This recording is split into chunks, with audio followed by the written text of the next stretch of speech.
Well, I think that young people today have started to lack some basic skills.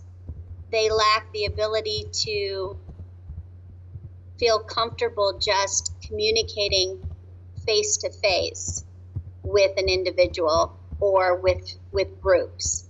They're very technology driven, so they often use their devices to communicate, whether it's through social media, their own cell phones, or what have you. They still they prefer that method of communication, and I think they're less vocal because they don't just simply talk to each other, and they don't talk in full sentences anymore.